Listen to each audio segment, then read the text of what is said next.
Let's see the video. Is this your video that you took, sir? Yes. And what are we seeing here? So basically, I did videotape her just in case that she said all her stuff were stolen or it was... She didn't say all of it was stolen. She said some of it was Just a stolen. piece. I saw her retrieve one garbage bag. Yes. So you're not saying that all of your items were missing, simply $200 worth of items. Specifically, what items? Clothing, toiletries, belongings, my baby's clothing. He had emptied the freezer and put everything with my belongings. Like the baby's there was quite a bit of food and the damage. like? Yes. So you called CPS on her Yes. for leaving the child in the room, Yes. but you thought it was appropriate to dump all of her baby's things out on the balcony? I didn't dump it. You put them in garbage bags and then Yes. left them outside after locking her and her child Yes. out of the home. Thank you, sir. I have nothing further. All right, we're going to excuse the parties while we deliberate in this matter. Thank you both. This courtroom is now in recess.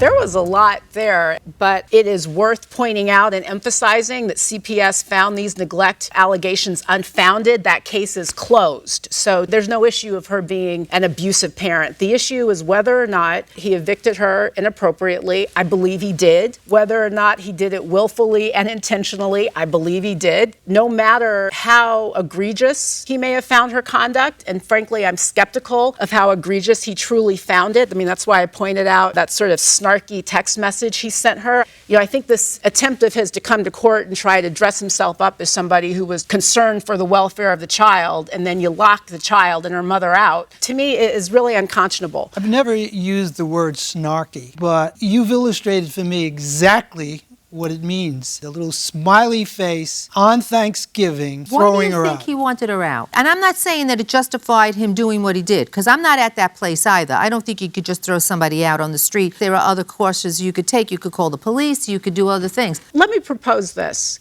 I think the eviction was illegal, so she's entitled to the balance of what she paid for November. I think she's entitled to punitive damages. He knew it was illegal. And I would give her the value of another month, like at least another $800 toward those hotel bills, because he was supposed to give her at least 30 days notice. So she would have had 30 days to look for a new home instead of having to immediately go to a hotel and hustle from place to place. I would give her $800 for the rent for the 30 days because, yes, he evicted her without the proper notice, even according to his agreement. I'd give her the balance of the $200 for the remaining week left in November, and I'm not willing to impose punitive damages I on would him. give her punitive. So I would be at $1,000, and I would dissent from your verdict on the punitive damages. I would give her punitive damages for a variety of reasons. Number one, that text message, that snarky Do you like text that word? You're going to message. use Now I snarky all like day it. long? No, but also, to be accused and a complaint being made against you to child welfare, that you're neglecting your child because you left the child unattended. You know, the reality of it is, if you're a single parent and you have a 1-year-old child, at times that child is going to be left alone. I think leaving a child in a stranger's house, a male stranger with your child in a house by herself for 1/2 hour even, I'm not on board Yeah, with it's- you. it would be but, you know,